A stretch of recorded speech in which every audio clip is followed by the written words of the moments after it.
Hello friends, आप सभी का स्वागत है हमारे चैनल ऑनलाइन विद करण में। आज हम आपको बताएंगे एक नया टॉपिक जिसके नाम है आपका औसत, एवरेज जिसे आप कहते हैं।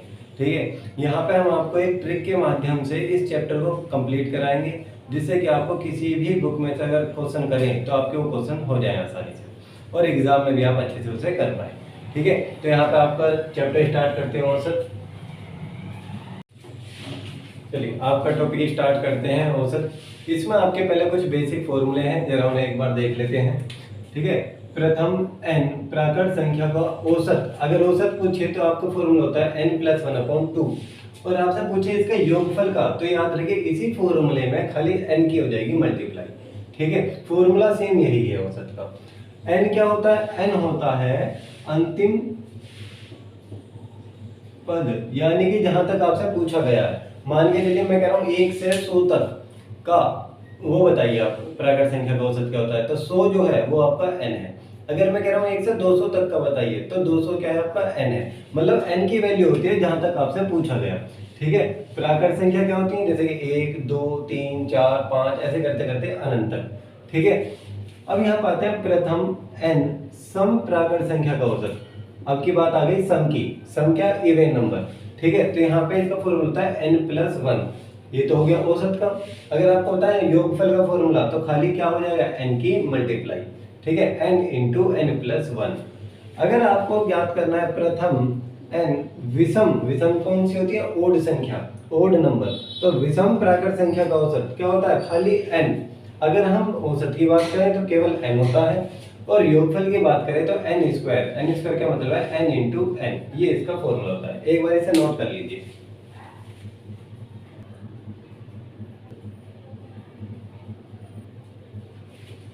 चलिए आपके आज के पहले क्वेश्चन पे चलते हैं। उसमें लिखा है प्रथम 100 प्राकृत संख्या का औसत क्या होगा। ठीक है, इस लाइन को दो तीन तरीके से दे सकता है, जैसे 1 से 100 तक का औसत बताइए, या खाली 100 तक प्राकृत संख्या का औसत बताइए। मैंने आपको बताया n की वैल्यू होती है लास्ट वाला पद, तो लास्ट वाला पद क्या है? 100, और औसत बताना है, यानी कि n+1/2। ये आपका क्या है? औसत का फॉर्मूला। तो n की वैल्यू क्या है? 100, तो हम यहाँ पर रख देंगे 100 + 1/2। यहाँ से आपका जाएगा 101/2। अब इधर भाग दे दीजिए आप, तो 2 पंजे 10, न जाने की 1 जीरो, और 2 पंजे 10, 50.5 इसका हो जाएगा आंसर। ठीक है, तो एक बार इसे नोट करिए, फिर दोबारा बताते हैं अगला क्वेश्चन। चलिए नेक्स्ट क्वेश्चन पे चलते हैं। कुछ प्रथम लगातार प्राकृत संख्या का औसत 20.5 है, उनका योगफल ज्ञात करना है। अब के बाद आपको औसत निकला हुआ दे दिया, क्या है? n+1/2, इसकी आपको वैल्यू दे दी गई है 20.5 है, और आपको योगफल बताना है। तो योगफल बताने के लिए आपके पास n की वैल्यू होनी चाहिए।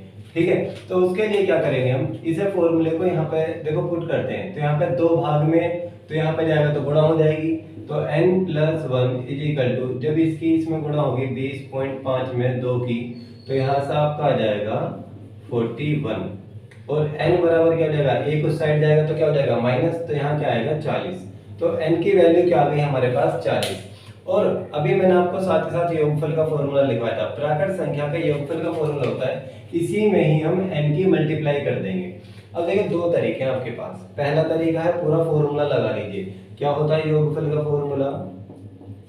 n into n+1/2। n की वैल्यू क्या है? 40, तो 40 गुणा 41/2। भाई 2 से काटोगे क्या जाएगा? 20, और 20 की इसमें मल्टीप्लाई करोगे तो आपका जाएगा 2 + 8, 820। ये हो गया आपका आंसर। या फिर डायरेक्ट n+1/2 का मान आपके पास ये है ही 20.5। इसमें ही अगर आप डायरेक्ट n की वैल्यू क्या है? 40, इसकी मल्टीप्लाई कर देंगे तो भी आपका आंसर आएगा 820। ये आपका क्या हो जाएगा? आंसर। दोनों में से कोई सा भी फॉर्मूला आप अप्लाई कर सकते हो या ट्रिक। ठीक है,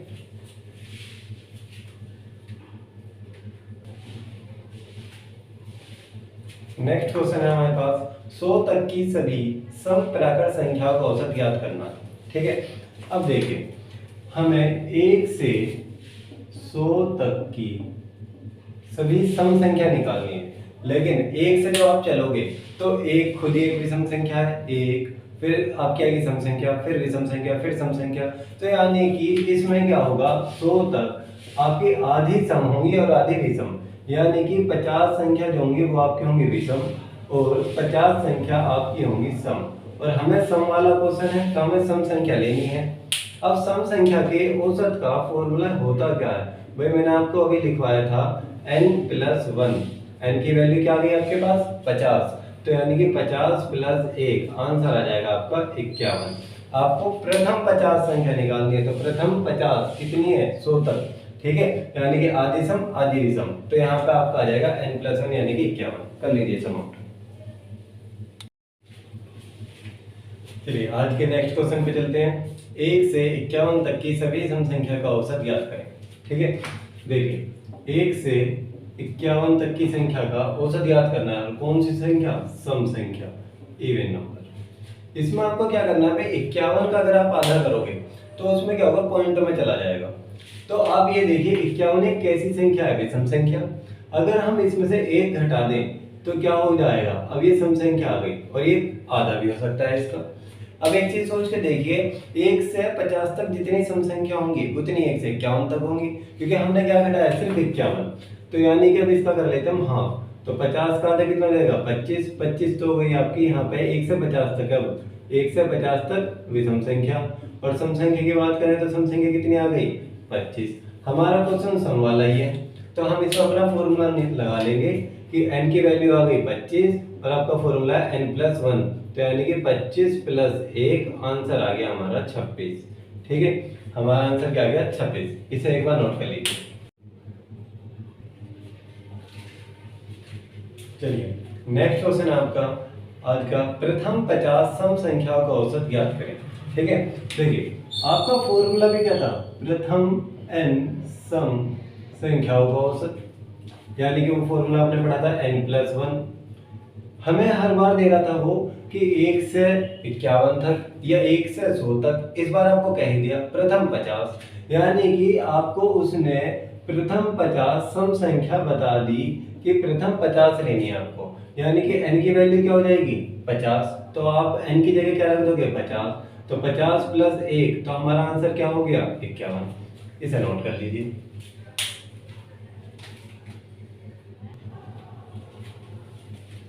चलिए आज का नेक्स्ट क्वेश्चन है, कुछ लगातार प्रथम सम संख्याओं का औसत दे दिया आपको 101 है और आपसे पूछ रहा है कि उनका योगफल ज्ञात करें, क्या होगा। ठीक है, सम संख्या के औसत का फॉर्मूला होता है n+1 और आपको निकला हुआ दे दिया 101 है। तो हम पहले यहाँ पे n की वैल्यू निकालेंगे, तो n की वैल्यू निकालने के लिए एक उधर भेजेंगे तो क्या हो जाएगा 101 - 1, यानी कि n की वैल्यू आपकी आ गई 100। और आपसे पूछा है कि योगफल बताइए सम संख्या का। तो योगफल के लिए क्या करते हैं, फॉर्मूला क्या होता है n × n+1। ये आपका किसका फॉर्मूला है, योगफल का। अब योगफल का फॉर्मूला हम लगाएंगे तो देखो डायरेक्ट भी कर सकते हो आप, n+1 का मान क्या है 100, नहीं तो आप लगा लीजिए n की वैल्यू क्या है 100, तो यहाँ लिखेंगे 100 गुणा n की वैल्यू 100 + 1, तो यहाँ पे क्या हो जाएगा आपका 100 गुणा 101, आंसर आ जाएगा 10100।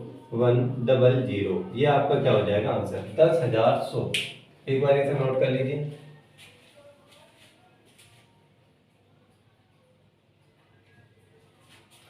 तो ऐसे क्वेश्चन में, ये एडवांस क्वेश्चन है, इनमें आपको औसत से ही योगफल पे पूछा देता है, ये योगफल से औसत पे। तो आपको क्या याद रखना है, केवल आपको n की वैल्यू ज्ञात करनी है। हमने यहाँ पे क्या किया था n+1, ये हमारा औसत का फॉर्मूला है सम संख्या के, तो हमने फॉर्मूला लगाया और औसत के बराबर रख दिया। n की वैल्यू हमारी क्या आ गई यहाँ से 100। अब इस n की वैल्यू के बाद योगफल का फॉर्मूला लगा देंगे कि n × n+1, हमारा आंसर आ जाएगा। ठीक है,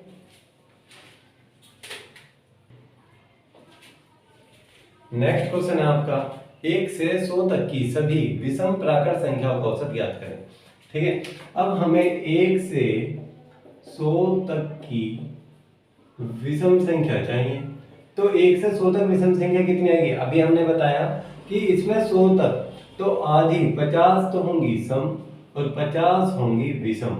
ठीक है, और आपको क्या चाहिए विषम संख्या, यानी कि हमारे यहाँ तक विषम संख्या कितनी निकल के आ गई 50, तो यानी कि n की वैल्यू क्या हो गई 50 और विषम संख्या का औसत का फॉर्मूला क्या होता है, केवल n।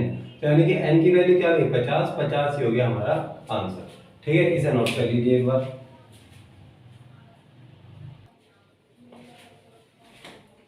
नेक्स्ट क्वेश्चन आपका, प्रथम 20 विषम प्राकृत संख्या का औसत ज्ञात करें।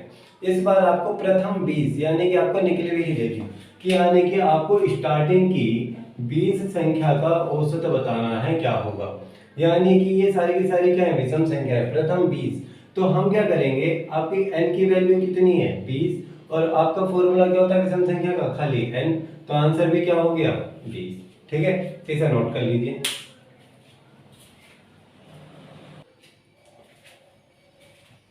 चलिए नेक्स्ट क्वेश्चन चलते हैं। इसमें भी आपका औसत से योगफल में ही कन्वर्ट करना है आपको। क्वेश्चन है कि कुछ प्रथम लगातार विषम संख्या का औसत 60 है तो उनका योगफल ज्ञात कीजिए। ठीक है, तो इसमें आपको n बराबर आपको दे दिया 60 है। ठीक है भाई, फॉर्मूला क्या होता है विषम संख्या का n, और आपको निकला हुआ दे दिया क्या है 60, और हमें क्या बताना है योगफल। अब योगफल का फॉर्मूला क्या होता है हमारा n स्क्वायर। n की वैल्यू कितनी है हमारे पास 60, तो यानी कि 60 का कर देंगे हम स्क्वायर, तो 60 का स्क्वायर रह जाएगा 6 6 36 और 2 बार 0, 36 हो गया हमारा आंसर। इसे नोट कर लीजिए।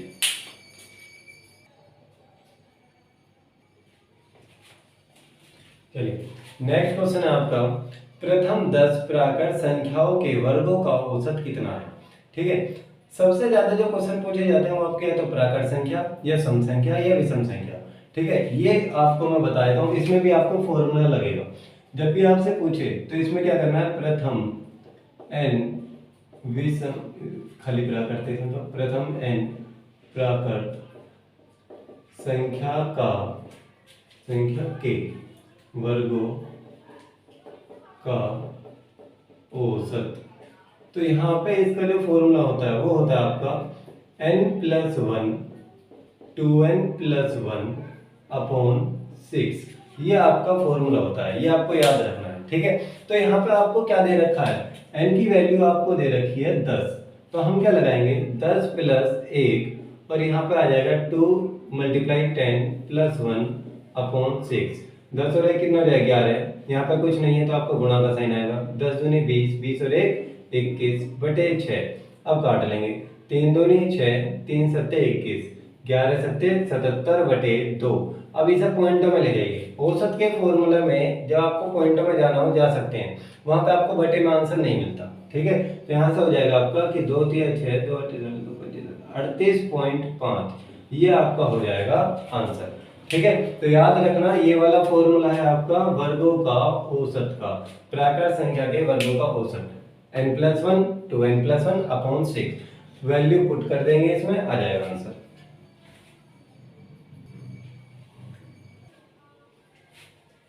चलिए नेक्स्ट क्वेश्चन स्टार्ट करते हैं। रमेश के हिंदी, अंग्रेजी तथा गणित में प्राप्तांक क्रम से 53, 47 तथा 74 हैं। उसके औसत प्राप्तांक कितने हैं। देखिए अब तक यहाँ पे आपके नॉर्मली प्राकृत संख्या, सम संख्या या प्राकृत संख्या के वर्गों का औसत।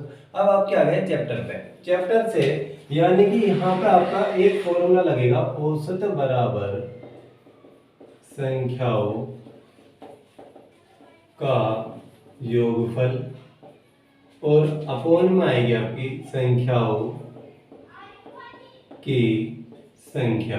ठीक है, संख्याओं का योगफल अपॉन संख्याओं की संख्या, ये वाला फॉर्मूला ही आपके पूरे टॉपिक में काम आएगा। ठीक है, तो इसे एक बार नोट कर लीजिए और यहाँ से आप समझते हैं कैसे। ठीक है, अब आपको निकालना है औसत, और इस समय आपको क्या दे रखा है योगफल हमें निकालना है। योगफल के लिए संख्या का कर लो योगफल। संख्या है आपकी, एक है आपकी 53, एक है आपकी 47 और एक है आपकी 74। तीन संख्या देंगे 1 2 3, तो अपॉन में क्या आएगा, कितनी संख्या है 3, तो 3 से दे देंगे भाग। अब इसे प्लस कर लीजिए, 7 3 10 4 14 के 4 चलेगा 1, तो यहाँ पर आ जाएगा आपका 174/3। जब आप इसे भाग देंगे तो आपका आ जाएगा 58 और यही हो जाएगा हमारा आंसर। ठीक है, तो आगे से याद रखेंगे औसत का फॉर्मूला क्या होगा, संख्याओं का योगफल बटे संख्याओं की संख्या। जितनी संख्या दी गई होंगी अपॉन में उतने ही डिजिट आ जाएंगे। ठीक है भाई, 1 2 3 संख्या दी थी तो अपॉन में क्या गया 3, और कैलकुलेशन कर लेंगे। ठीक है, चलिए नेक्स्ट क्वेश्चन में आपको कुछ संख्याएं दे रखी हैं, जैसे 10, 12, 16, 20, फिर a और 26 और इनका औसत 17 है। तो a का मान ज्ञात करना है। देखिए आपको फॉर्मूला वही लगाना है। क्या होता है, औसत बराबर, हम लिख लेते हैं शॉर्ट में, औसत बराबर संख्याओं का योग बटे संख्याओं की संख्या। अब यहाँ पे आपको औसत दे दिया 17 है, ठीक है, और संख्या क्या है हमारे पास, 10 प्लस 12 प्लस 16 प्लस 20 और यहाँ पे आगे आ जाएगा आपका प्लस a प्लस 26, ठीक है। इस a का ही मान ज्ञात करना है हमें। कितनी संख्या ये, 1 2 3 4 5 6, अपॉन में आ जाएगा 6, ठीक है। सबसे पहले आपको क्या याद रखना है कि औसत बराबर सारी संख्याओं का योगफल बटे कितनी संख्या है, 6। अब इस 6 की यहाँ पे हो जाएगी मल्टीप्लाई, हम लिख लेंगे 17 गुणा 6 और इन सबको जो a को छोड़ के सब बाकी कर लेंगे हम प्लस, ठीक है। प्लस करने के बाद जो आएगा वो यहाँ पे लिख लेंगे, कर लेते हैं एक बार, 6 2 8, चलो 1 2 2 4 5 6 7 8, ये हो गया 84 प्लस a, ठीक है। यहाँ पे इसकी मल्टीप्लाई कर लेते हैं, यहाँ पे आपका आ जाएगा 17 छिक्का 102 इजिकल टू 84 प्लस a। अब 84 इधर प्लस का है, इधर जाएगा तो क्या हो जाएगा माइनस, तो 102 माइनस 84 इजिकल टू a। तो हमारा यहाँ से भाई 102 में से आप 84 घटाओगे तो a का मान निकल के आ जाएगा 18 और ये हमारा क्या हो जाएगा आंसर, ठीक है। भाई यहाँ पे 12 आंसर 18, ठीक है। यहाँ पे आपका क्या आ जाएगा आंसर 18। जब भी कोई ऐसी एक डिजिट हाइड करके दे दी गई हो आपसे और आपसे पूछेगा उसका मान क्या करना है, तो याद रखना ऐसे आपका सोल्व होता है, ठीक है। कर लीजिए समाप्त।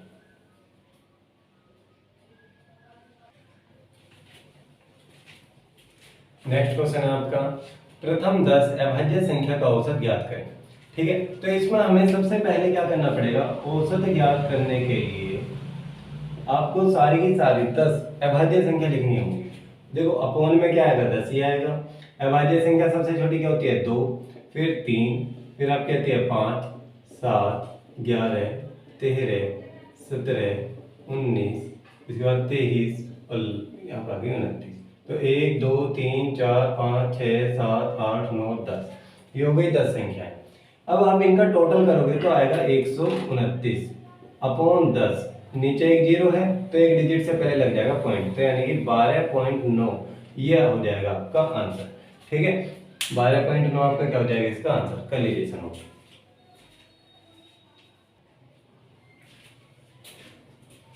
चलिए नेक्स्ट क्वेश्चन आपका, 20 तथा 40 के बीच सभी अभाज्य संख्याओं का औसत ज्ञात करें। मैंने आपको एक बार बताया था 1 से 100 तक की अभाज्य संख्या आपको मालूम होनी चाहिए, क्योंकि वो आपका कहीं से भी पूछ सकता है। अब देखिए 20 से 40 के बीच, 40 तक कौन कौन सी अभाज्य संख्या, उनका क्या निकालना है, औसत। तो हम निकाल लेते हैं भाई, एक तो हो जाएगी आपकी 23 प्लस एक हो जाएगी आपकी 29, एक हो जाएगी आपकी 31 और एक हो जाएगी आपकी 37। ये 4 संख्या है तो हम 4 से भाग दे देंगे, ठीक है। इन्हें आप टोटल करोगे तो यहाँ पर जाएगा 2 4 4 और 6, यहाँ आ जाएगा 120 और अपॉन में क्या जाएगा 4, तो काट लो, 4 तिया 12 30, 30 ही हो गया आपका आंसर, ठीक है। अभाज्य संख्याएं आपको पता होनी चाहिए कि कौन कौन सी हैं। अभाज्य संख्या क्या होती है, मैंने आपको बताया भी था कि जो केवल अपने ही टेबल में आती हों और किसी अन्य संख्या से ना कटे, क्योंकि एक से तो सारी संख्याएं कटती हैं, मतलब भाग होती हैं। तो याद रखना जो केवल अपने आप से कटे वही अभाज्य संख्या होती है, ठीक है। इसे नोट कर लीजिए।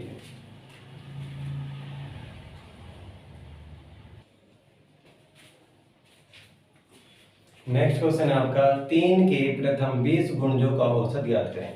देखिए 3 के प्रथम 20 गुणज से हम इसे एक तरीके से लिख सकते हैं, जैसे कि मान के चलिए 3 गुणा प्रथम 20 गुणज है, जैसे कि 1 प्लस 2 प्लस 3 ऐसे करते करते 20 तक, ठीक है। और अपॉन में क्या आएगा, कितनी संख्या है ये 20, तो हमारा औसत का फॉर्मूला क्या होता है कि संख्याओं का योगफल अपॉन संख्याओं की संख्या, ठीक है। अब देखिए यहाँ पे हमें क्या करना है कि 1 से 20 तक को हम टोटल कर लेंगे, क्योंकि अगर मान के चलिए अगर हम 3 के 20 गुणज लिखेंगे, जैसे कि 3 6 9, 3 का टेबल लिखना पड़ेगा 20 तक, यानी कि संख्या आएगी 60 तक।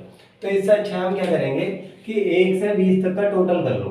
अब टोटल क्या होता है भाई, मैंने आपको बताया कि अगर आपको योगफल निकालना है प्राकृत संख्या का तो आपको फॉर्मूला लगाना पड़ेगा n × n + 1/2। तो यहाँ पे n की वैल्यू लास्ट का पद क्या है 20, तो हम करेंगे 20 गुणा 20 प्लस 1 अपॉन 2। तो यहाँ से हमारा आ जाएगा 20 गुणा 21 बटे 2 और 2 से काटेंगे 10, तो यानी कि 210। यहाँ से आपका आ गया 210, वो हम अपने यहाँ पे रख लेंगे। अब देखिए 3 गुणा इनका टोटल कितना हो गया 210 और अपॉन में क्या है 20, 0 से 0 काट देंगे।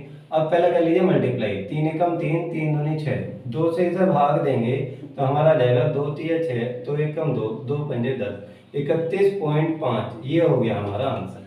अगर हम इसे उसकी तरह करें कि 3 6 9 12 ऐसे करते करते अगर उसे लास्ट तक लिखें 20 गुना तक, तो आपको लॉन्ग मेथड हो जाएगा। इससे अच्छा आप क्या करेंगे, पहले इसमें प्राकृत संख्या के योगफल वाला फॉर्मूला लगा लीजिए। यहाँ से आ जाएगा 210, यानी कि इनका टोटल क्या है 210 के बराबर है, और 3 मल्टीप्लाई में था ही क्योंकि 3 के ही आपको गुणज लेने हैं, ठीक है। और अपॉन में कितनी संख्या है 20, तो 20 से दे देंगे भाग, ठीक है। इसे नोट कर लीजिए।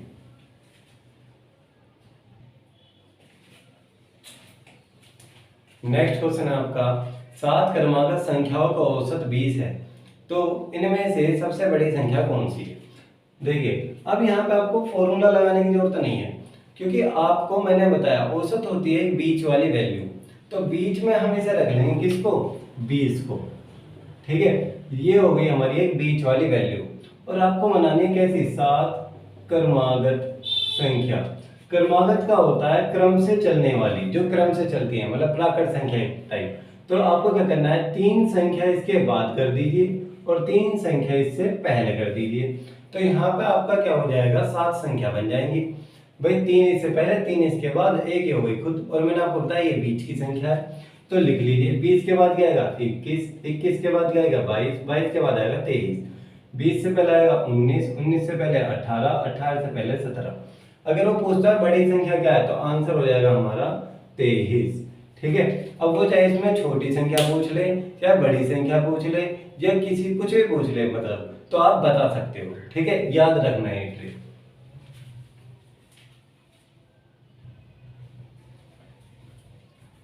नेक्स्ट क्वेश्चन है आपका, ए बी सी डी तथा ई 5 लगातार विषम संख्या का औसत 59 है, तो इनमें से सबसे छोटी संख्या कौन सी है, ठीक है। अब देखिए आपको उसने बता दिया ए बी सी डी और ई, ये 5 हैं विषम संख्या, और इनका आपको औसत बता दिया, औसत है 59। मैंने आपको अभी बताया बीच वाली वैल्यू होगी वो हमेशा, ठीक है ना। औसत जो होती है बीच वाली वैल्यू, और आपको 5 संख्या दी है, तो 5 संख्या में 2 इसके बाद होंगी और 2 इससे पहले होंगी। तो इस विषम संख्या के बाद कौन सी आएगी विषम संख्या 61, 61 के बाद क्या आता है 63, 59 से पहले क्या आता है 57, और इससे पहले आता है 55। तो हमारे लिए सबसे छोटी संख्या क्या हो गई 55, और यही हो गया हमारा आंसर, ठीक है। याद रखना 5 संख्या है तो एक वो भी काउंट होगी, और 2 उससे पहले 2 उसके बाद। विषम संख्या बनानी है तो विषम संख्या बना लेंगे, सम संख्या बनानी होगी तो वो बना लेंगे, ठीक है। कर लीजिए इसे नोट।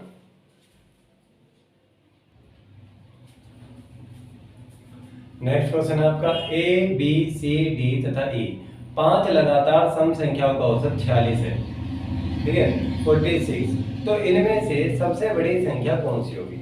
अब देखिए 5 संख्याएं ए बी सी डी और ई, अब ये 12 आपकी सम संख्या है और औसत है 46, तो मैंने आपको बताया था वो होगी आपकी बीच वाली वैल्यू, तो ये हो गई 46।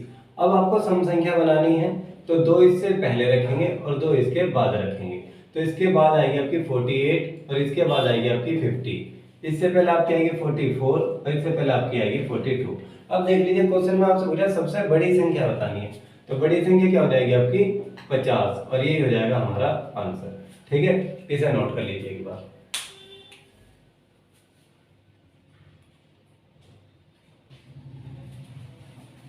चलिए नेक्स्ट क्वेश्चन है, 5 क्रमागत विषम संख्याओं का औसत 61 है, इनमें से सबसे बड़ी संख्या तथा सबसे छोटी संख्या का अंतर बताना है। अब देखिए 61 आपका औसत है, और किन संख्या का औसत है विषम संख्या का, तो 2 इसके बाद होंगी 2 इससे पहले होंगी, क्योंकि आपको 5 संख्या बनानी है। तो इसके बाद आएगी 63 और इसके बाद आएगी 65, इससे पहले आपकी आएगी 59 और इससे पहले आपकी आएगी 57। ये आपकी लगातार 5 विषम संख्या बन गई, और इनका औसत क्या है 61, ठीक है। सबसे छोटी आपकी 57 है और सबसे बड़ी 65। इन दोनों का अंतर कर लीजिए, डिफरेंस कितना आएगा 8, और ये हमारा हो गया आंसर, ठीक है। वो अंतर पूछे तो माइनस कर लेंगे, सम पूछे तो प्लस कर लेंगे, ठीक है। एक बार नोट कर लीजिए।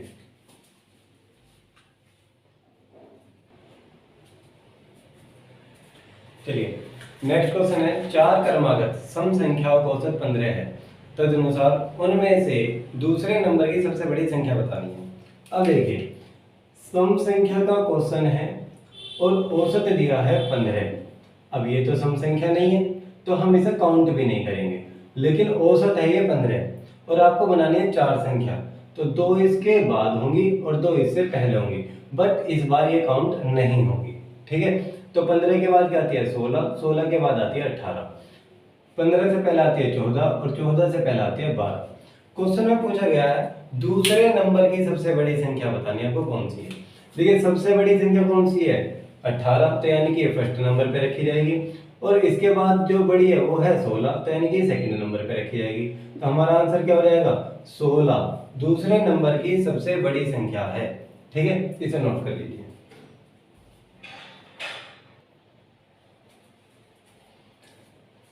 नेक्स्ट क्वेश्चन है आपका, 9 क्रमिक संख्याओं का औसत n है, यदि उनमें से दो अगली संख्या भी शामिल कर ली जाए तो नया औसत कितना हो जाएगा, ठीक है। अब देखिए क्वेश्चन में 9 संख्याएं हैं और आपका औसत दिया है n, और क्रमिक संख्या यानी क्रम से चलने वाली, तो यानी कि 4 इसके बाद होंगी और 4 इससे पहले, तो हम इसके बाद रखेंगे n+1, एक संख्या हो गई ये, दूसरी होगी n+2, फिर होगी n+3 और फिर होगी n+4। चार संख्या ये हो गई, चार संख्या ऐसी ले लेंगे हम पहले की तरह, ठीक है। तो यहाँ पे होगी आपकी n-1 और n-2, n-3 और यहाँ होगी n-4, ठीक है। एक बार आपकी प्लस में चलिए, एक बार माइनस में, ऐसा क्यों हुआ, अगर हम पीछे की तरफ जाते हैं तो माइनस में जाते हैं और आगे की तरफ जाते हैं तो प्लस में जाते हैं।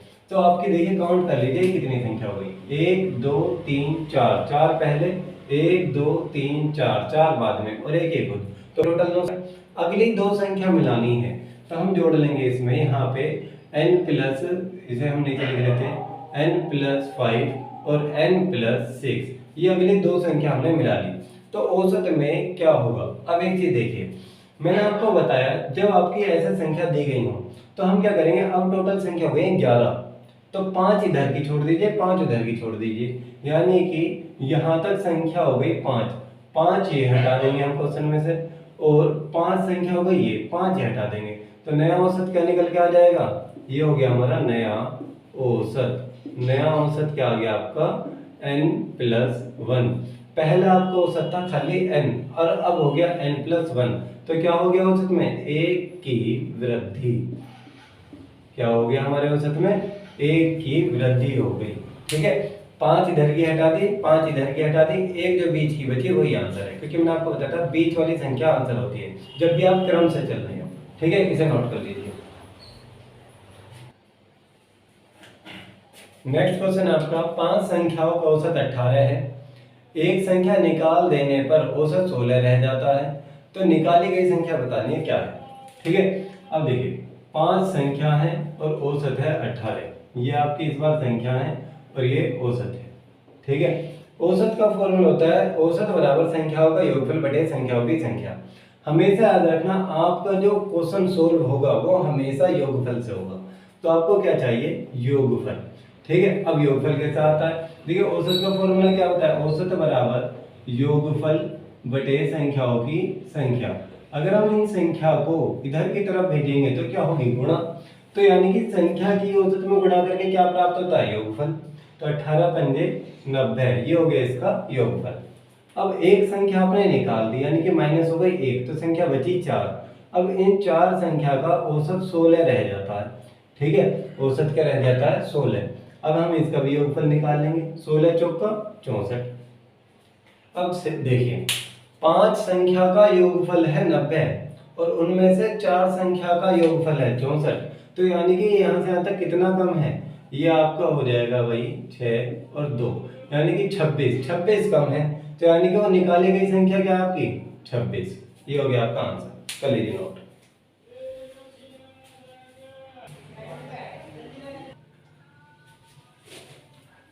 नेक्स्ट क्वेश्चन है आपका, 6 संख्याओं का औसत 45.5 है। यदि एक नई संख्या जोड़ी जाती है तो नया औसत 47 हो जाता है। तो नई संख्या याद करें। पिछले क्वेश्चन में आपको संख्या एक घटाई थी, इस बार जोड़ी है। ठीक है, करना कैसे आपको भाई, 6 संख्या है, उनका औसत आपको दिया है 45.5। ठीक है, ये आपकी संख्या है और ये आपका औसत है। अगर आप मल्टीप्लाई करोगे तो आपका आ जाएगा योगफल, और योगफल आपका आ जाएगा 273 मल्टीप्लाई करने के बाद। एक संख्या आपने इसमें करी है प्लस, तो संख्या हो गई अब 7 और औसत हो जाता है 47। मल्टीप्लाई करोगे तो इसका भी क्या हो जाएगा आपका, ये आ जाएगा योगफल निकल के। ठीक है, हम यहाँ पे लिख देते हैं योगफल। तो योगफल निकल के आ जाएगा आपका 329। भाई 7 7 जोड़ो 4 से 7 चौका 32। ठीक, अब यहाँ पे आपका क्वेश्चन में है 6 संख्या का योगफल ये है, 7 संख्या हो जाती है तो योगफल ये हो जाता है। तो जो नई संख्या वो क्या है, तो हम 7 संख्या में 6 संख्या घटा देंगे, तो हमारा यहाँ पे निकल के आएगा 56, और 56 ही हो जाएगा हमारा आंसर। जो संख्या जोड़ी है वो है आपकी 56। ठीक है, इसे एक बार नोट कर लीजिए।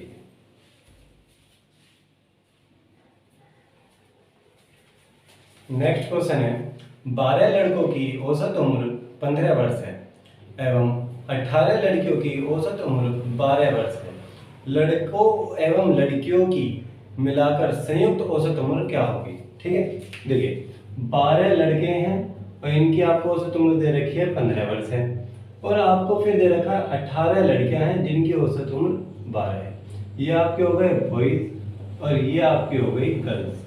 ठीक है, और यहाँ पे आपको क्या करना है, ये तो आपकी संख्या हो गई और ये आपका औसत हो गया। तो हमारा किससे निकलता है? योगफल से। तो हम इसमें निकालेंगे योगफल। क्वेश्चन कुछ भी हो इसमें आपको योगफल निकालना ही पड़ेगा। ठीक है, तो मल्टीप्लाई कर लेंगे 12 की 15 में, तो क्या आ जाएगा आपका 180। ऐसे 18 की हम 12 में मल्टीप्लाई कर लेंगे, 18 216। ठीक है, इसके बाद हमें बताना है संयुक्त का। संयुक्त का मतलब होता है हमें इन्हें प्लस करना पड़ेगा। तो टोटल बच्चे कितने हो गए आपके? 30। ये क्या आ गए आपके? टोटल स्टूडेंट क्या हो गए आपके? 30। और इनका योगफल कितना हो गया टोटल, ये हम प्लस कर लेंगे, तो यहाँ पर आ जाएगा आपका 396। अब औसत बताने के लिए संयुक्त का क्या करना पड़ेगा? योगफल कितना है? 396 अपॉन संख्या कितनी है अब? 30। अब इससे कर लेंगे हम भाग, तो भाग करेंगे 3 एकम 3 0, 3 एकम 3 3 के 9 3 दूनी 6, 132.10, और एक डिजिट से पहले हम लगा लेंगे पॉइंट। ये हो जाएगा हमारा आंसर। पॉइंट क्यों लगाया? क्योंकि एक जीरो है तो एक डिजिट से पहले पॉइंट। इसे नोट कर लीजिए एक बार। देखिए एक बार और बता देते हैं मैं आपको। 12 संख्याओं का औसत आपको दिया था 15, योगफल आ गया हमारे पास। 18 लड़कियों का औसत दिया था 12, योगफल आ गया हमारे पास। जब आपको टोटल का बताना है तो इनका भी क्या करना पड़ेगा हमें? टोटल आ गया 396, और इनका भी टोटल कितना आ गया? 30। यानी कि संख्या आपके पास 30 है और योगफल उसका 396। भाग देंगे, आंसर आ गया आपका। ठीक है, आंसर आ गया इसका 13.2।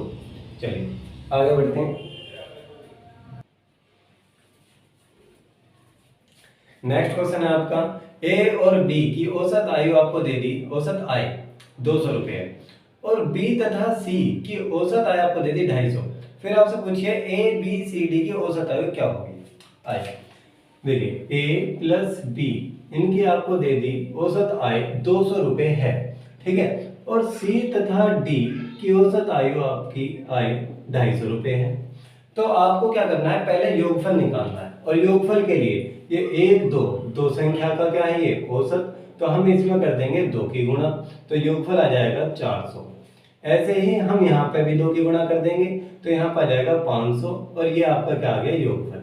आपसे पूछा है total A plus B plus C plus D इनका औसत। तो हम पहले इनका योगफल निकाल लेते हैं चारों का। तो चारों का योगफल क्या हो जाएगा? 900। अब चारों का योगफल आ गया, और औसत का फॉर्मूला क्या होता है आपका? कि औसत बराबर संख्याओं का योगफल बटे संख्याओं की संख्या। संख्याओं की संख्या 1 2 3 4, तो अपॉन में आ जाएगा 4। अब हम इसे भाग देंगे तो आपका ये कटेगा भाई, 4 दूनी 8 बचेगा 1, 4 दूनी 8, 4 बने 20, 225 इसका आ गया औसत आय। ये आपका हो गया आंसर। ठीक है, इसे नोट कर लीजिए।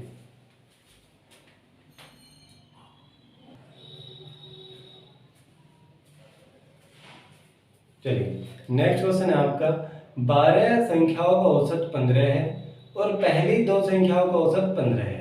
ठीक है, शेष संख्याओं का औसत क्या होगा? आपको स्टार्टिंग में 12 संख्या का औसत दे दिया 15 है। ये टोटल आपकी 12 संख्या है और औसत इनका 15 है। हम मल्टीप्लाई करेंगे तो क्या आ जाएगा हमारे पास? योगफल। ठीक है, तो योगफल इसका फाइंड करते आ जाएगा 180। अब इनमें से आपको दो संख्या का दे दिया औसत 15 है, तो हम कर लेंगे मल्टीप्लाई। 15 दूनी क्या हो जाएगा? 30। ठीक है, क्वेश्चन में पूछा शेष बची 10 संख्या का औसत बताओ। तो शेष का निकालने के लिए भाई हम इनका करेंगे माइनस। शेष कितनी बची संख्या हमारे पास? शेष बची है 10 और इनका योगफल कितना आएगा? तो योगफल निकाल लीजिए, इनका भी माइनस। ये 12 संख्या का योगफल है, ये 2 संख्या का योगफल है, तो 12 में से 2 का योगफल घटाएंगे तो 10 का योगफल आ जाएगा 150। भाई 180 में से 30 घटाओ क्या आएगा? 150। अब आपको शेष का क्या बताना है? औसत। तो औसत बताने के लिए संख्याओं का योगफल बटे संख्याओं की संख्या, 0 से 0 कट जाएगी, हमारा आंसर आ जाएगा 15। 15 हो जाएगा इसका राइट आंसर। ठीक है, इसे नोट कर लीजिए।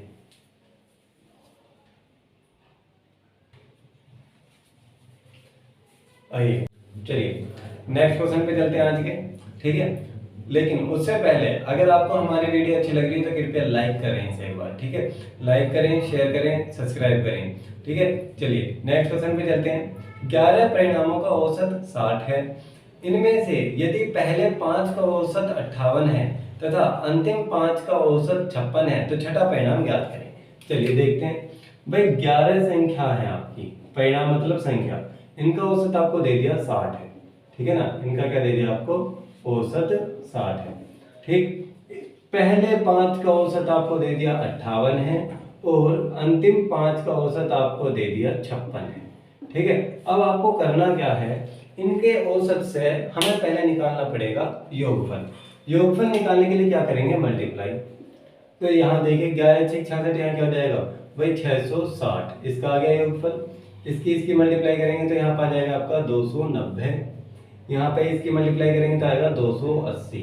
ठीक, अब एक चीज सोच के चलिए, आपसे मुझे छठा परिणाम ज्ञात करना है। हमें उसने टोटल दिए 11, स्टार्टिंग के 5 दे दिए और लास्ट के 5 दे दिए, तो जो बीच का बचा वही आपका छठा परिणाम है। तो उसे ज्ञात करने के लिए हमें इन्हें प्लस करना पड़ेगा और वो आ जाएंगे 5 और 5 10 और 11 में से 10 को हम क्या कर देंगे? माइनस। तो जो बचेगा वही हमारा छठा परिणाम है। चलिए देखते हैं। भाई इन्हें आप क्या करोगे? प्लस। तो प्लस करके आपका आ जाएगा 570। ये क्या है हमारा? 10 परिणामों का, यहाँ का आ गया आपका 10 परिणामों का योगफल। ठीक है, 11 का कितना दिया है? 660। तो हम 660 में से 570 माइनस कर देंगे, यहाँ आ जाएगा 90 और 90 ही हमारा क्या हो गया? आंसर, छठा परिणाम। इसे एक बार नोट कर लीजिए।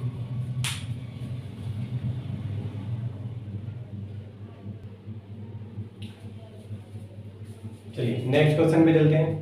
एक कक्षा के 40 छात्रों की औसत आयु 15 वर्ष है। 10 नए छात्र द्वारा प्रवेश लेने पर औसत आयु में 0.2 वर्ष की औसत आयु में क्या हो जाती है? वृद्धि। ठीक है, तो नए छात्रों की औसत आयु क्या है? स्टार्ट करते हैं इसे। देखिए, जो स्टार्टिंग के 40 छात्र हैं उनकी औसत आयु कितनी दे रखी है आपको? 15। ये क्या है आपकी संख्या और ये क्या आ गया आपका? औसत। ठीक है, इसमें कहा है कि 10 नए छात्र प्रवेश ले लेते हैं तो अब टोटल हो गए आपके 50 और औसत आयु हो जाती है, इसमें हो जाती है वृद्धि कितने की? 0.2 की। तो वृद्धि है तो प्लस करेंगे, कमी होती तो माइनस करते, तो ये हो जाएगा 15.2। ये हो गया आपका नया औसत। अब हमारे को क्या चाहिए? हमें चाहिए भैया योगफल। तो योगफल के लिए कर लेंगे हम इनकी गुणा। तो 15 की इसमें गुणा करेंगे तो आएगा 15 चौका 60 यानी कि 600। अब इसकी जब मल्टीप्लाई करोगे तो ये 1 0 इस पॉइंट को तो हटा देगी, तो आगे गुणा कर लेते हैं, तो यहाँ पर आ जाएगा आपका 760। ठीक है, अब हमें क्वेश्चन में कहा है कि जब वो जो नए छात्र आए हैं उनका औसत बताओ। तो यानी कि नए छात्र कितने आए थे? 10। तो औसत बताने के लिए आपको क्या चाहिए? औसत बराबर होता है संख्याओं का योगफल बटे संख्याओं की संख्या। तो संख्याओं की संख्या तो है 10 और इनका योगफल निकालेंगे कैसे? भाई ये हो गया 50 का योगफल और 40 का योगफल है ये, तो हम 50 के योगफल में से 40 का योगफल घटा देंगे। तो ये 760 में से 600 घटाओगे तो आएगा 160। अब 160 रख देंगे योगफल हम यहाँ पे। भाई जो घटा के आया वो कौन से हैं? 10 छात्र। तो इसे 0 से 0 काट देंगे, क्या आ गया हमारा आंसर? 16। तो यानी कि जो 10 नए छात्र आए हैं उनका औसत है 16। कर लीजिए इसे।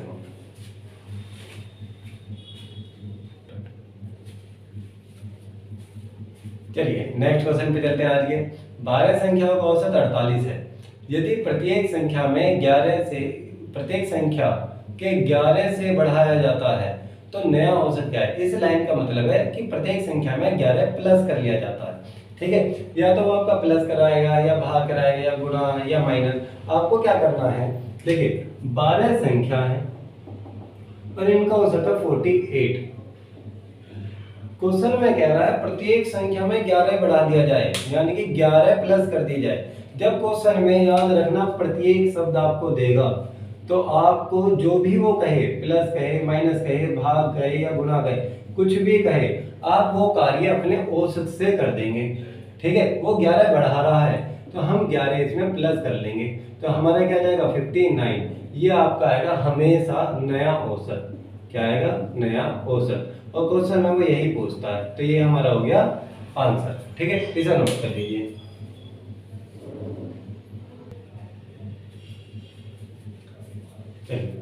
आज का टॉपिक का हमारा लास्ट है पार्ट 1 का। तो क्वेश्चन देख लीजिए, आपके यहाँ पे दिख रहा है 10 संख्याओं का औसत 7 है। यदि प्रत्येक संख्या को 12 से गुणा किया जाता है तो नए समूह की संख्या का औसत क्या होगा? भाई आपको दिया है 10 संख्या है, इनका औसत 7 है और प्रत्येक संख्या को 12 से गुणा करना है। तो मैंने अभी आपको बताया जब भी प्रत्येक शब्द आ जाएगा तो आप अपना कार्य किससे करेंगे? औसत से। तो प्रत्येक संख्या में गुणा कर रहा है, आप औसत में गुणा कर दीजिए 12 की, तो 12 सत्ते 84। ये आपका हो गया नया औसत, ये आपका हो गया आंसर। ठीक है, इसे एक बार नोट कर लीजिए।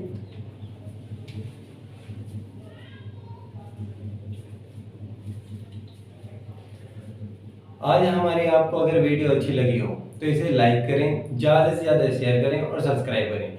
ठीक है, और कमेंट करके हमें ये बताएं कि आपको क्या चीज़, अगर कोई प्रॉब्लम आती है या किसी प्रकार की कोई प्रॉब्लम है, कमेंट करके आप एक बार हमें बता सकते हैं। ठीक है, इसके बाद ये यहाँ पे आपका है पार्ट 1, मैं इसे पार्ट 3 तक चलाऊंगा जिससे कि आपको अच्छे से समझ में आए। आप कहीं से भी क्वेश्चन कर सकते हैं, कोई प्रॉब्लम आएगी तो आप हमें लास्ट में बता सकते हैं कि आपने ये टॉपिक हमें बता सकते हैं। ठीक है, किसी टॉपिक के ऊपर अगर आपको वीडियो चाहिए तो हमें कमेंट करके वो भी आप बता सकते हैं। ठीक है, किसी भी प्रकार का कोई सजेशन हो या कमी हो या प्रॉब्लम हो, आप हमें कमेंट जरूर करना। ठीक है, थैंक यू, धन्यवाद।